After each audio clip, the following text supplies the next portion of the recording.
วันนี้ก็เห็นนางแบบนายแบบเยอะแยะเลยโอเคตอนนี้ก็เที่ยวชมมาได้เกือบหมดแล้วนะครับก็จะเล่าคร่าวๆแล้วกันว่าที่นี่เป็นยังไงบ้าง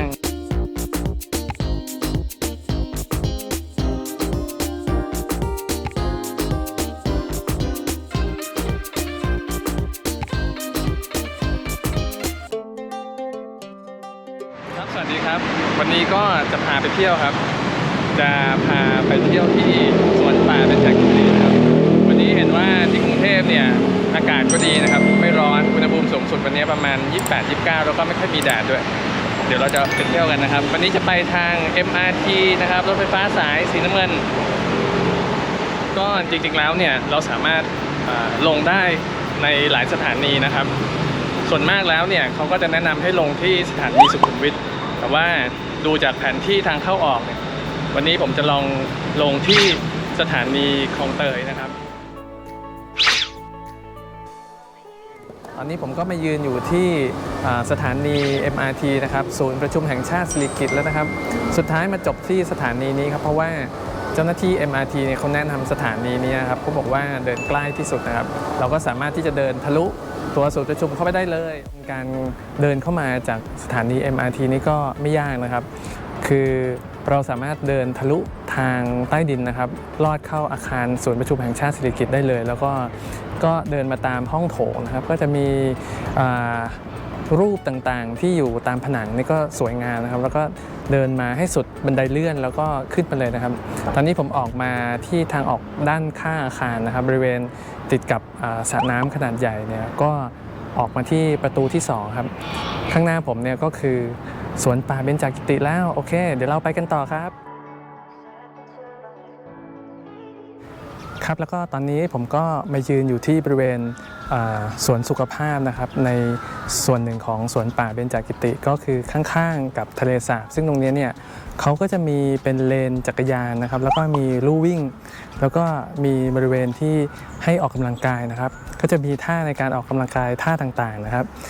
ก็เดี๋ยวไปกันต่อครับ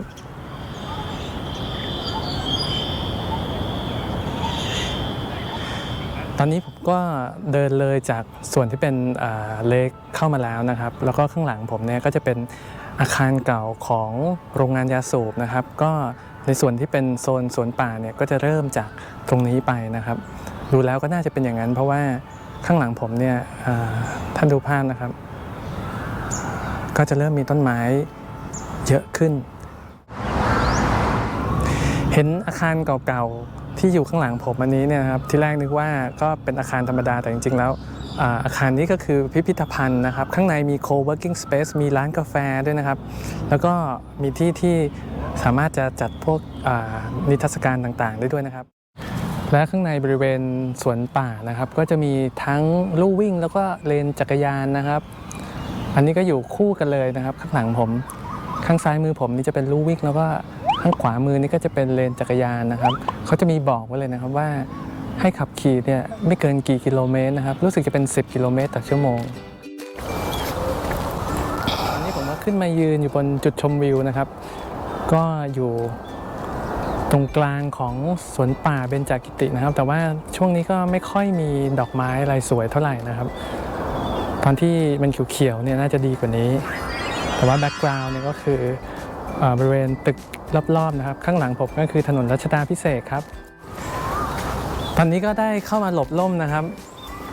อากาศก็วันนี้ก็ถือว่าดีนะครับแล้วก็ไม่มีคนเลย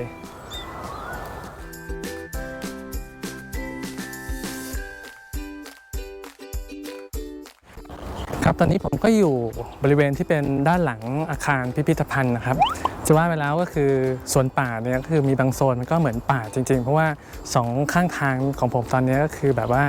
มีต้นไม้ขึ้นเยอะมากเลยแล้วก็มีเงาต้นไม้เนี่ยก็ถือว่าร่มรื่นมากครับก็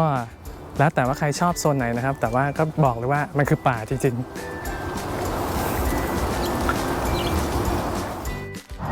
ครับตอนนี้ก็เดินมาถึงโซนทางด้านข้างแล้วนะครับขวามือของผมเนี่ย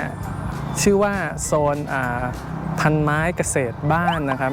ก็ตอนนี้ก็จะแรงๆหน่อยนะครับเพราะว่าก็จะไม่ได้มีดอกไม้อะไรนะครับส่วนทางซ้ายมือผมเนี่ยข้างหลังเนี่ยนะครับก็ติดรั้วพอดีเลย ด้านนอกรั้วเนี่ยก็จะเป็นโรงพยาบาลนะครับแล้วก็ฝั่งซ้ายมือผมเนี่ยก็จะเป็นด้านที่ใกล้กับถนนพระราม 4นะครับก็เดี๋ยวเราจะไปดูในโซนต่อไปกันครับครับแล้วก็บริเวณในสวนนี่ก็ถือว่ามีความปลอดภัยสูงนะครับที่เห็นอยู่นี้ก็คือตู้ที่เป็น SOS นะครับถ้าเกิดว่ามีเหตุด่วนเหตุร้ายอะไรก็สามารถที่จะกดปุ่มนะครับแล้วก็สามารถที่จะแจ้งเหตุมีไมค์สามารถพูดผ่านไมโครโฟนได้ด้วยนะครับครับตอนนี้ผมก็เดินมาอยู่ที่ด้านหลังของสวนป่าเบญจกิติแล้วนะครับก็ข้างหน้าผมเนี่ยก็คือบริเวณอัศจรรย์ที่เป็นโซนกลางนะครับแล้วก็ข้างหลังผมเนี่ยก็จะเป็นประตูหลังนะครับมองออกไปก็จะเห็นทางด่วนขั้นที่1นะครับตอนนี้ก็จบไปแล้ว1โซนนะครับก็คือพันไม้วนาเกษตรสวนบ้านนะครับเหลืออีก4โซนข้างหลังผมเนี่ยก็จะเป็นป้ายนะครับที่จะบอกว่าข้างหน้าผมเนี่ยคือโซนที่เป็นพันไม้ป่าดิบนะครับแล้วก็ข้างหลังผมทางด้านซ้ายมือเนี่ยก็จะเป็นประตูนะครับซึ่งก็สามารถเข้าออกได้อีกทางหนึ่งโดยที่มองทะลุออกไปก็จะเห็นทางด่วนขั้นที่1นะครับสำหรับประตูนี้เนี่ยวันนี้ก็ไม่ได้เปิดให้รถเข้านะครับแต่ว่าสามารถเดินเข้าได้สำหรับใครที่ถ้าเกิดมาลง MRT ที่สถานีคลองเตยนะครับก็สามารถเดินเข้ามาทางนี้ก็จะใกล้นะครับ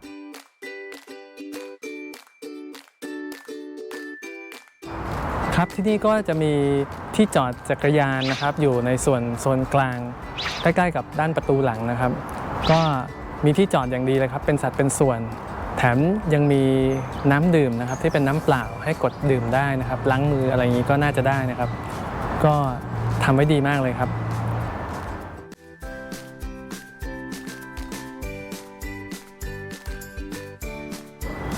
ตอนนี้ผมก็มายืนอยู่ข้างหน้าอาคารที่จะเป็นห้องน้ำนะครับก็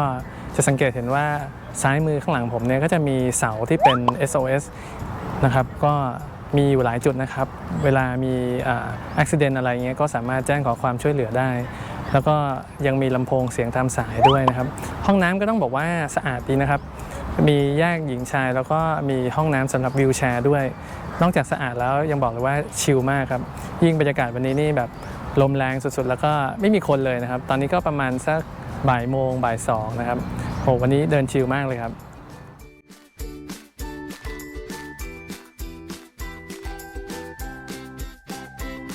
ครับตอนนี้ผมก็มาอยู่ที่ Skywalk โซนดีนะครับซึ่งก็จะเป็นSkywalk ที่ชมในโซนของพันไม้บึงน้ำจืดนะครับก็ตอนนี้เนี่ยเราได้เลยในส่วนของพันไม้สวนบ้านแล้วก็พันไม้ป่าดิบมาแล้วนะครับเดี๋ยวก็จะชมในโซนนี้แล้วก็ถัดไปก็จะเป็นป่าชายเลนแล้วก็ไม้บำบัดน้ำเสียนะครับก็ข้างหลังผมก็จะเป็นวิวทิวทัศน์นะครับบน Skywalk ดีนะครับซึ่งก็จะอยู่ประมาณโซนกลางๆค่อนไปทางด้านหลังนะครับซึ่งผมว่าSkywalk ดีเนี่ยก็จะเห็นทิวทัศน์ที่ครอบคลุม coverถือว่าเป็นส่วนใหญ่เลยนะครับเพราะว่าขวามือของผมเนี่ยก็จะเป็นโซนที่เป็นพันไม้ป่าดิบนะครับแล้วก็ทางซ้ายมือผมเนี่ยก็จะเป็นโซนพันไม้บึงแล้วก็ป่าชายเลนนะครับซึ่งเราก็สามารถมองได้เห็นข้างหลังเนี่ยไปจนถึงรั้วประตูหลังเลยนะครับ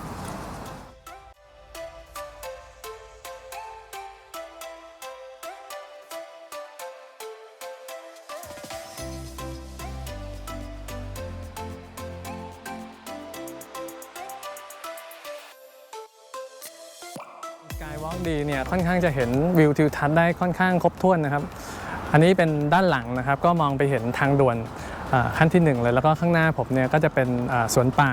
ในโซนที่เป็นป่าดิบนะครับทางซ้ายมือเนี่ยก็จะเป็นไม้บึงนะครับแล้วก็ข้างหลังเนี่ยเดี๋ยวเชื่อไปต่อเนี่ยก็จะเป็นในโซนที่เป็นป่าชายเลนนะครับฉะนั้นเนี่ยถ้าถามผมนะเดินมาครึ่งหนึ่งแล้วเนี่ยในโซนนี้เนี่ยบน Skywalk ดีเนี่ยสามารถเห็นวิวทิวทัศน์ได้ทั่วมากเลยครับเดี๋ยวเราจะไปต่อครับ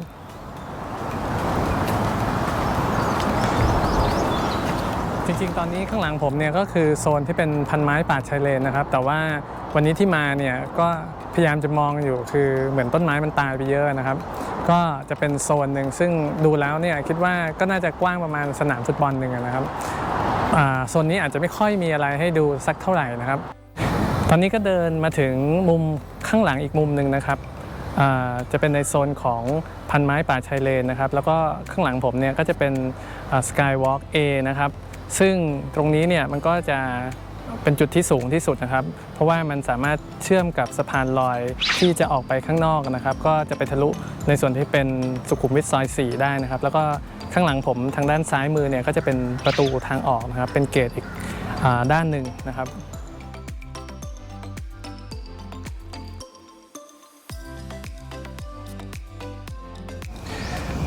ตอนนี้ผมก็มานั่งอยู่ในโซนที่เป็นโซนสำหรับน้องหมานะครับแล้วก็รอบๆผมเนี่ยข้างหลังผมก็น่าจะเป็นพันไม้บำบัดน้ำเสียนะครับเพราะว่าก็แต่ละต้นนี่ก็จะปลูกอยู่ที่ในท้องร่องนะครับแล้วก็สังเกตดูนะครับ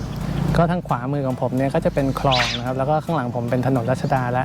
เราอยู่บริเวณด้านหน้าเลยที่จะติดถนนแล้วก็ติดตัวรถไฟ MRT นะครับซึ่งข้างขวามือผมเนี่ยก็จะมีทางเข้านะครับก็จะเป็นโซนที่เป็นที่จอดรถนะครับเป็นส่วนที่เป็นเฟสหนึ่งของสวนเบญจกิตินะครับก็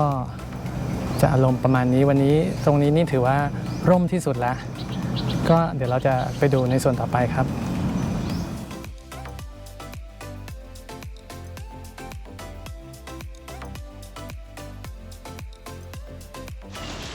โอเคตอนนี้ก็เดี๋ยวจะเดินแล้วก็บล็อกไปด้วยแล้วกันเพราะว่าตอนนี้ก็มาถึงในโซนสุดท้ายแล้วนะครับครับบรรยากาศวันนี้ก็ชิลๆนะครับมีคนมาเดินเล่นมาถ่ายรูปรับปริญญาอะไรอย่างเงี้ยนะครับก็อากาศดีครับก็เหมาะสำหรับใครก็ตามที่อยากจะมาออกกำลังกายนะครับหรือมาเดินเล่นมาขี่จักรยานหรือมาวิ่งก็ได้หรือจะมาถ่ายรูปก็ได้นะครับวันนี้ก็เห็นนางแบบในแบบเยอะแยะเลยนะครับ